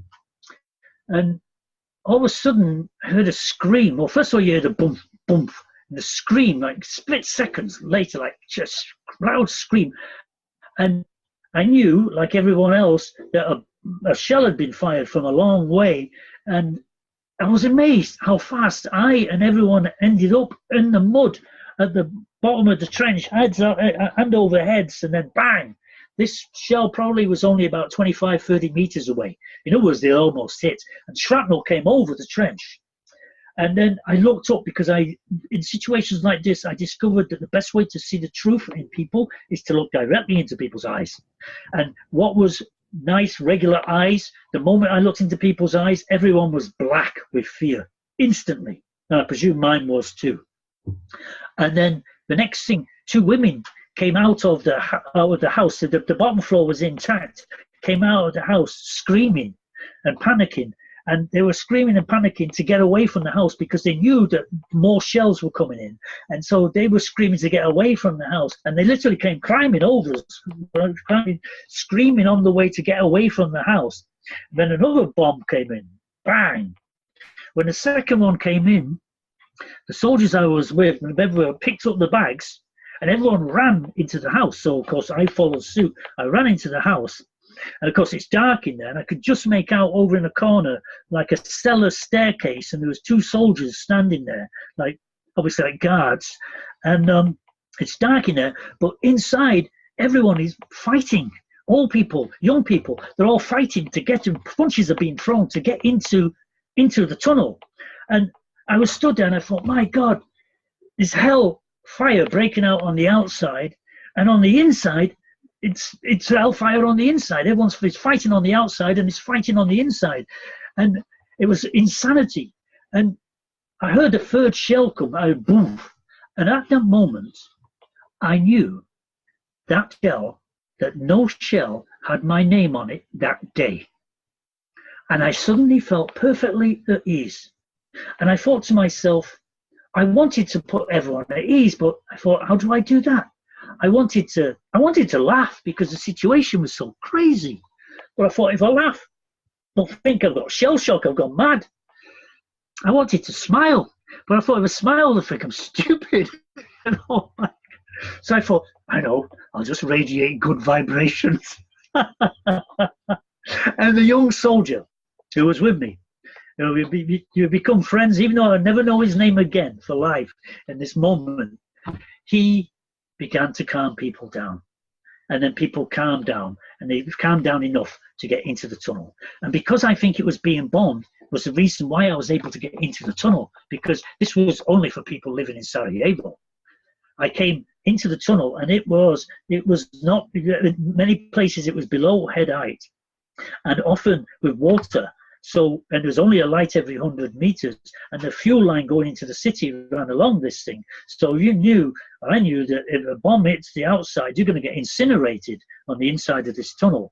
And I was carrying a tree in a backpack, so I doubled over. Every now and again, I did like an iron framework thing and ripped my shoulder. And then it continued full speed ahead through this dark, dangerous tunnel in the middle of the war. And then eventually pop out, and then by the time I popped out, it was almost dark. You pop out in the middle of an apartment complex where they built big walls so no one can throw grenades over. And there was crowds of people, like mainly old women and things, and they were people came through with potatoes on the front, like the soldiers did, potatoes on the back. All of the goods were coming through the tunnel. And so these old ladies were, like, say, taking all of this food, and then it was being distributed in this sort of open air market, protected from grenades and things and bombs. And then the soldiers spoke to people I didn't know, and next thing, these two strangers grabbed hold of me and shoved me in a big old Mercedes, and then they knew where I was going. I said I want to go to UN headquarters, and they risked their lives. I remember feeling very humbled by this. They drove like a bat out of hell along the front lines to take me to the UN post. And they risked their lives to get me there, and I was very humbled by that. And I turned up at the UN post in the dark, and it was a French battalion, and there was a French peacekeeper. I saw a little blue helmet appear from on top of the sandbags, because sandbags all around. And then I saw my little blue UNHCR card. Then they let me in. And then I even spoke to the commander. All of the commanders came, and then they questioned me. They said, "How did you get here?" "Oh, I came over the mountain." "You came over the mountain?" "Yeah, we've been fighting for 6 weeks over there." "Oh, you got over there?" So I said, "Yeah." "And then what?" "And then came through the tunnel." "You came through the tunnel?" "Wow. We've known there's a tunnel exists, but we don't know where it is exactly. You came through the tunnel." So I said, "Yes." So they said, "Wow." They were totally amazed. And then they said to me, they asked me a question I'd not been prepared for. They said, "Where do you want to stay tonight?" And I was like, I had no idea. And I said, the only thing I could think of was because the Holiday Inn was famous for the journalists. The journalists would stay there. And so they put me in a flak jacket, and they put me in an armoured car, and they drove to the Holiday Inn. And at this stage, the Holiday Inn was on the front lines, and there was no journalists there. There were only people from the BBC. In a bloody great big hotel, and then they drove onto the forecourt right up to the door so I could get out without being assassinated. And then I went into the lobby of the hotel, this massive atrium, and just one candle burning over. And then I went, and then they said, "How much?" $130 for the night. Like, what? And anyway, so I ended up staying there, and in the morning I had to get money changed, and they said, "Oh, go to the BBC." And so I went up to the BBC, knocked on the door, and Kate Adie, Kate Adie, the BBC reporter for All the Walking, she opened the door. And then first thing she said was, she says, "Would you like a cup of tea?" Totally British. And so I sat there and had a charming cup of tea in the middle of the war. And when they started bombing even the Holiday Inn, and then I planted the tree that night, and because the UN had promised to do something, but there'd be big heavy fighting that night, and so they couldn't do anything with me. So I planted the tree by myself, and I was really upset. I was like, "Oh wow, came all this way, no one saw it." But then I thought, "But I did it. That was the main thing." And then, because of all the people who saw me coming into the town, the mayor of the city heard about it, and then he invited me for tea. And then the next day, I addressed the entire Sarajevo General Assembly right before they were about to discuss the first peace treaty. And from that moment on, became an official friend of Bosnia. That's incredible. And it sounds like, Bosnia was a friend to you as well. Yes. It was a tremendous thing. They gave me a list when I left of all the trees. It was like they were waiting for me to arrive, of all the trees they wanted to plant after the end of the war. And I passed this on in turn to an American organization who began a project to help reforest Sarajevo. They knew exactly why I was there. And that to me was everything.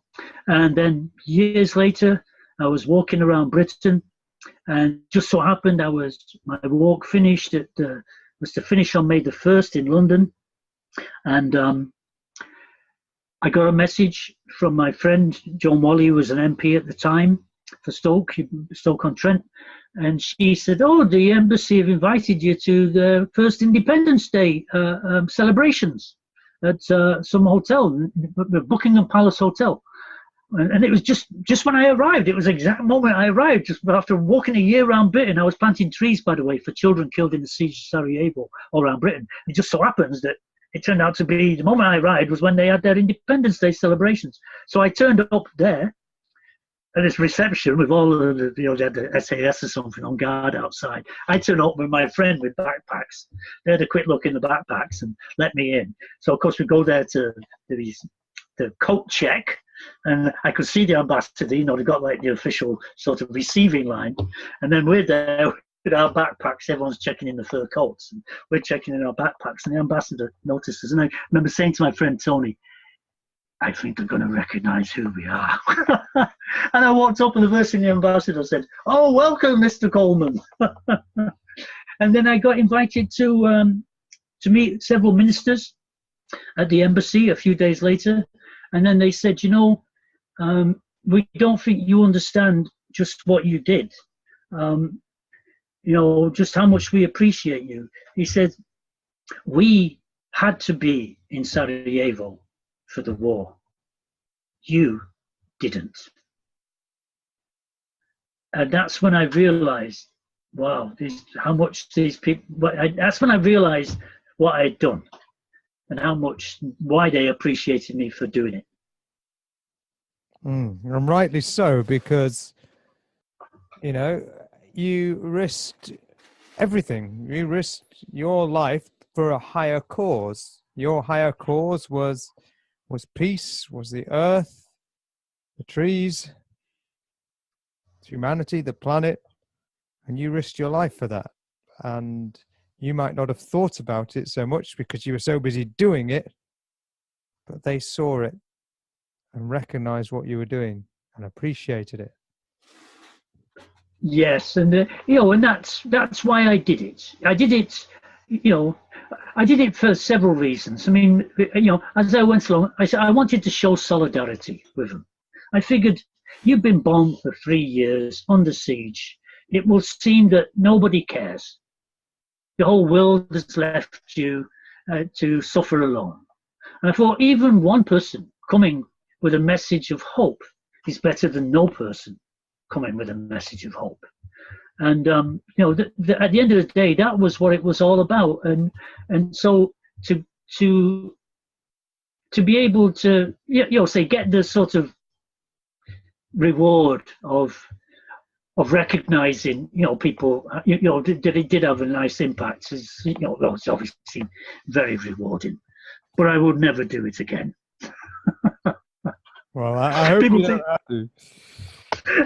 Yeah, that's, you know, I say, you know, once is enough. Second time, no, I'm not going to push that.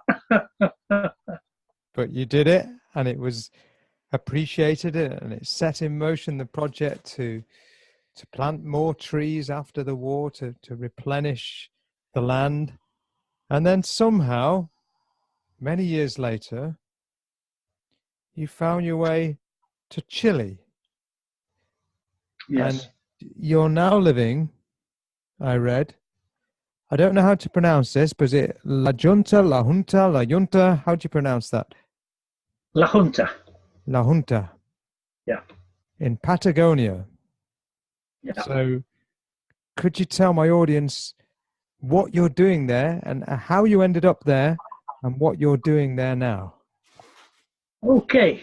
Well, I was walking around Japan in 2004, and I was giving a speech in Tokyo at a dentist's office, of all places, as a sort of alternative person. And in the crowd, there's about 100 people, was Kanomi, who is now my wife. And Kanomi could speak English and was in the front row. And when you're speaking through a translator, it's always nice to have someone who can speak your language, because if you say something funny, they laugh ahead of other people and kind of keep people up to the fact that something funny is coming along. So I noticed her. And afterwards she came over and asked me a couple of questions. And, you know, one of them was, she says, I'm an author. Would you mind if I wrote about you on my blog? And I said, no, that'd be wonderful. And, you know, I was leaving in a couple of days, and I left and I came back to Britain. And a few weeks later, I got a message from her saying, oh, an editor saw my blog and wants me to write a book about your life. And so she then, over the next 3 months, wrote a book about my life. And I'd been chosen to represent the Earth as 100 Earth Lovers at the Expo 2005 Japan. And so I had to be back in Japan anyway. And so it was arranged by the publishers to release the book at the same time as me speaking at Expo. And so we went on a book release tour, Kanomi and myself. And then because she'd written all about my life of walking, she wanted to experience it. And so I was about to walk around the island of Okinawa, planting trees for people killed at war. And Konami came with me. And after 1 week, we decided to get married. Because when you get to 50 years old, you don't waste your time. And then we, I said to her, I'm going to find you the most beautiful place on earth, with the cleanest of waters, beautiful nature, freshest of air, safe, as far away from potential nuclear obliteration as possible, but in the most beautiful place. And then I thought of all of the places where we could live. And we visited a few. I thought of, maybe the top of Scotland. And I thought of, but for every place I had a reason not to. I loved the United States, but then I thought of, can only go shopping, and next thing you know, someone brings out a machine gun and dum, dum, dum, dum, dum. That's the end of that. I thought about, and the politics, of course, and the potential for war. And then I thought of Mexico. I loved Mexico. The people were great. So we went to Mexico and we rented a nice place in the mountains for 6 months. But there was revolution in the town. We were there. We never felt threatened, but didn't like the idea of revolution all the time. Very unstable. So then I saw on the internet some land being sold in Patagonia, and I thought, I hadn't really thought about Patagonia, Chile and Patagonia especially. And I, wow, take a look at this, it's gorgeous. So then we hopped on a plane, and then we flew down to Chile, and then you can only get here by ferry if you come from Chile. And so we got on the ferry, and we arrived in a place called Chaiten, and the first thing you see is the mountains and the forests everywhere. And the moment we saw it, we loved it. We knew we were going to buy land here. We spent 6 months wandering a course of 1,000 kilometers for it's all nature, mountains, glaciers, rivers, waterfalls everywhere. I mean, it's magnificent. Until we kept on passing through this village. It was in winter time too, so no tourists. So we got to know local people in La Junta. And then eventually the people, we'd pass through it because it was on the middle of the way. And then people said, why don't you buy land here? So we said, well, we don't know of any. So I said, get on the radio, because that was the only form of communication back then. There was no phones or anything. So we got on the local radio station, and then people came immediately selling land. And then a piece of land we'd passed many times, walking and admiring, going, wow, wouldn't it be nice if we could buy that? At the confluence of 2 rivers. By the way, La Junta means the union, and it's the union of these 2 rivers. It's the confluence. And so we ended up buying this land, which was where we always wanted to be anyway, with this spectacular view of the confluence. And we can see 80 kilometers to a glacier-capped volcano. I mean, it really is magnificent. And we began creating our farm here, growing vegetables, making terrace gardens. We built a house made out of what we call super adobe, earth bags, embedded it in turf like an Icelandic house, used, I guess, revolutionary ways to make it warm. In fact, we're becoming quite famous for the house, because being warm in this part of the world is very important, because we are rather close to Antarctica. So you're keeping it warm, but you're doing it all through means that have the lowest impact on the environment, aren't you? It's like an eco home, effectively. It's ecologically sound. It's in harmony with the environment, and it keeps you warm, and it keeps you dry. And what do you do for water and electricity and things like that? Well, we are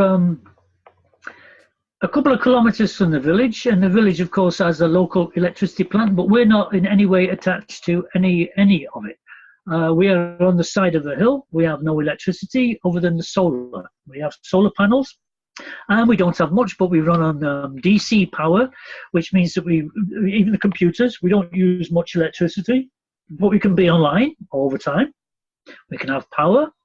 If by chance, because it rains a lot at this time of year, for example, then we have an emergency generator to charge up the batteries, but we're offline. Our water comes from a stream at the back of the house. We can drink without having to filter it. It's very clean. for several months of the year, in the summertime, we do not have water in the stream. It runs dry.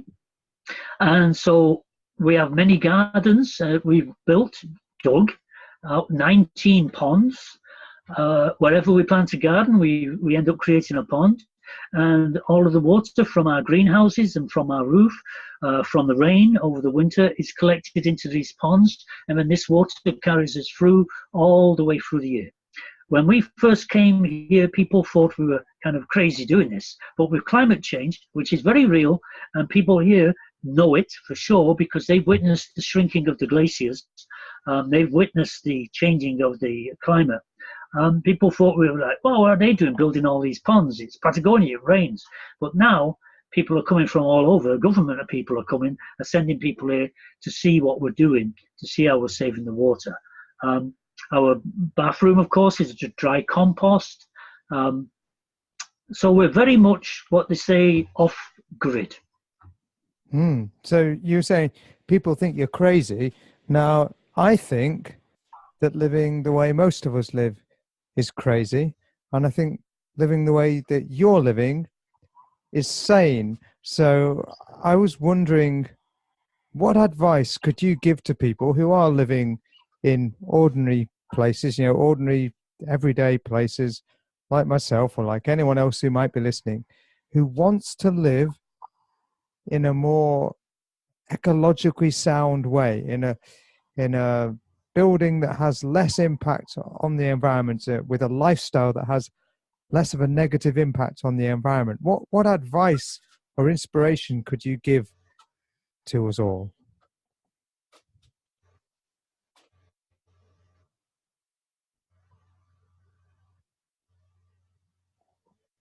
Hello? Hello. Yes, you just went. Can you hear me? Yes, good. Yes, I can hear you now. Yes. Yeah. Okay. Well, first of all, they don't think we're crazy now. That's the first thing I'd like to say, because now people understand that we are the warmest people in town, so that's really good. People are understanding that. But first of all, I was for everybody to move towards sustainability. It is necessary for survival of life on Earth. There is no way humanity is going to exist in the way that we are existing as a whole today. The level of consumption and materialization and material matters has to change. There has to become a compassion for all things living, from humanity to all of the creatures to all of the forest. We need to understand that the environment is not from us, it is an integral part of us. Without the natural environment, we simply cannot exist. All of the things like water and air and climate, everything is related to our existence upon this planet. So first and foremost, there has to be a movement, a very conscientious movement from all levels of society to move towards sustainability. And at the beginning level, it really begins with it begins with the most simplest of things. A simple watch on everything that's consumed. Water, how it's consumed. Caring about the amount of packaging that your things are wrapped in. Thinking, do you really need to buy all of these presents and gifts at Christmas time and all of this sort of stuff? Is there not something you can do that's far more sort of simple but has a far greater impact? I met a guy who was once cycling around the planet many years ago, who was teaching people he was a carpenter, how to make wooden toys, teaching kids how to make wooden toys, because that way they would be able to make their own toys and would be able to have toys that last a long time. Becoming conscientious about everything that you do, recognizing everything you do as an environment, on the environment in one way or another, is vitally important. And it doesn't matter what it is. We're just running the tap. Because we have volunteers coming here, we have not even hooked up our sink. We could hook up our sink. We have sinks to water, to have a tap, but we haven't, because we've had people coming from north, especially from the States. People come and volunteer, and then they will get an apple, and then they'll just switch on the water in the middle of summer to wash the apple, and then drain all the water out, and we're like, oh no, this is our life. We've got to water crops and things like this. Become conscious of every single thing that you use, because it's vital to our existence. The movement towards sustainability really does begin and end with everyone, every individual. It's not something for governments to do, or for organizations to do, or for businesses to do. It is for every single individual in every aspect of their life to do, because our survival does depend on it. And in the process of this, we need to seriously get to grips on such things as come to a society where real things are truly appreciated. And by this I mean, how have we got to the stage where CEOs, lawyers, politicians earn millions of dollars, and yet we begrudge paying a farm worker a few dollars to get us the food that we eat, when these other people, they don't supply these things that we need to exist? To me, farmers and fishermen, these people need to be appreciated and need to be rewarded first and foremost. We need to change our entire way of thinking to a sustainable way of thinking, because if at the end of the day I have to survive with a neighbor, I would prefer the neighbor to be a fisherman or a farmer than a politician. We need to change all of our sense of values as a society, but it begins very much so with the individual. So it begins with us and our actions on a day-to-day basis. Yes, and it's vital for our survival. Okay. Now, that is a powerful message, and very eloquently delivered. But I was just wondering, you've given a lot of talks in your life.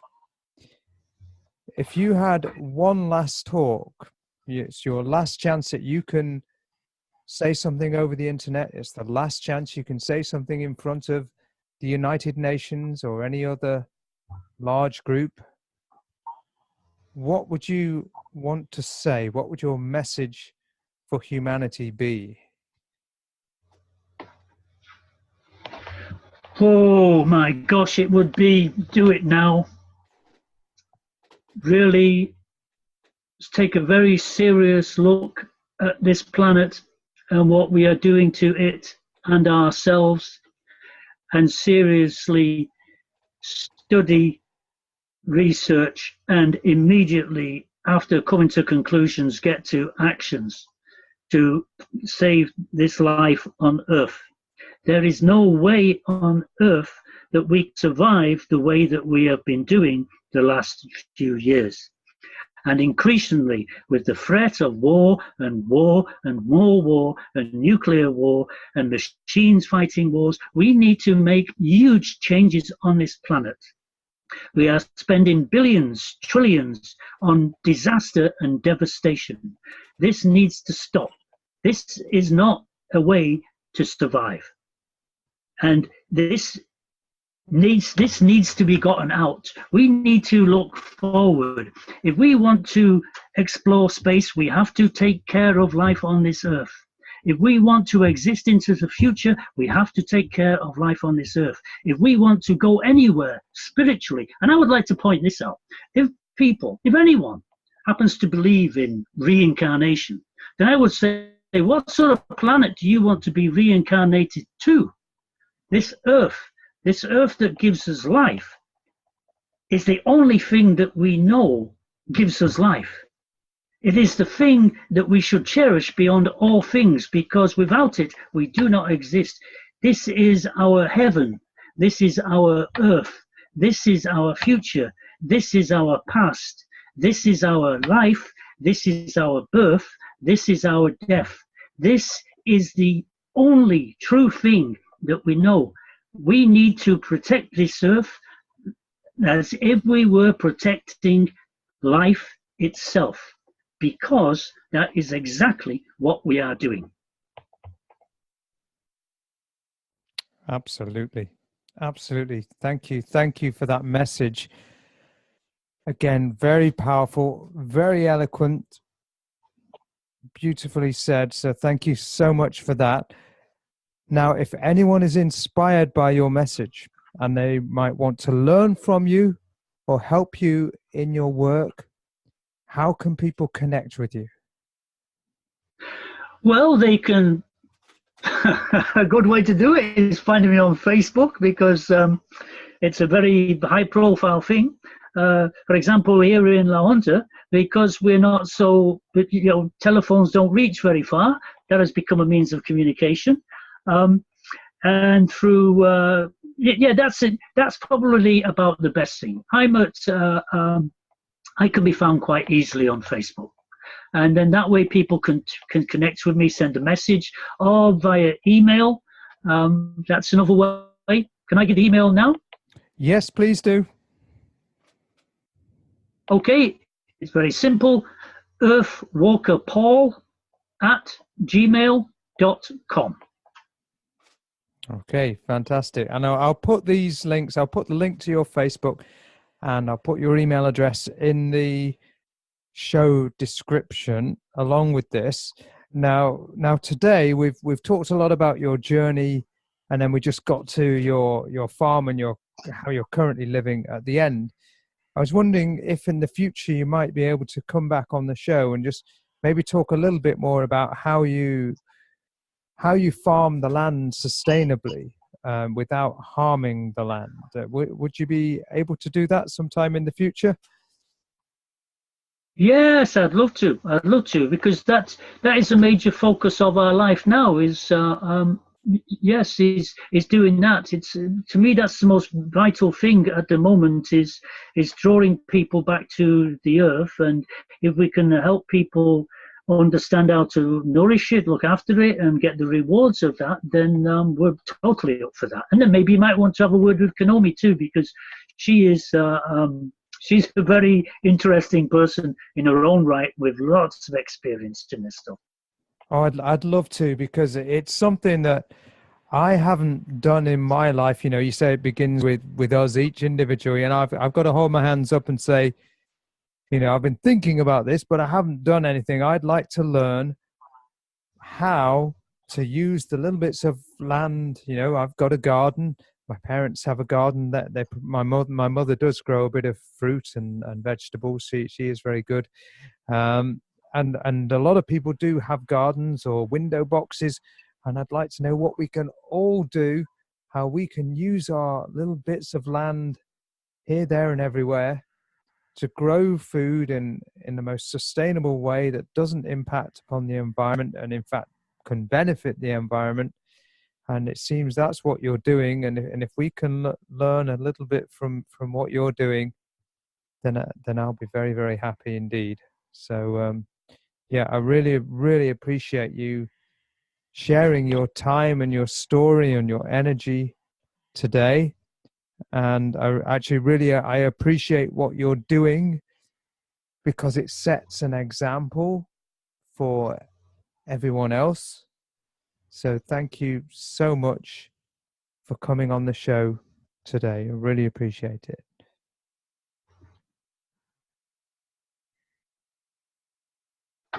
Likewise, Alan, thank you very much for the interview. And I know it's getting kind of late there, so I will let you go to sleep on all this stuff.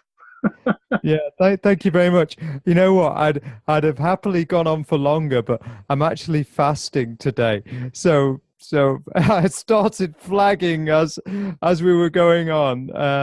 But the story was fascinating enough and interesting enough to keep me awake. So it's been great fun to do this, at last minute as well, and to connect across the world, Chile to Cheshire. It's been a wonderful story to hear your to hear your story has been a wonderful experience for me. I hope my listeners enjoy it as much as I have. And thank you for telling us about your farm and what you're doing with the house and the land. And next time, I really can't wait to learn more so that we can put these, put what you've learned into effect on a practical level. I can't wait. So thank you very, very much. And I don't know if I should say good night or good day to you. I don't know what time it is there. Well, it's 6 o'clock, so good evening. Good night is good enough. Good evening. Well, it's good night from me, and it's good evening from you. Okay. All right. Take care, and love to your wife, Konomi, and love to your land and your village. Appreciate you being on my show. Thank you very much. Thank you, Alan. Okay. Take care. Bye-bye. Bye-bye.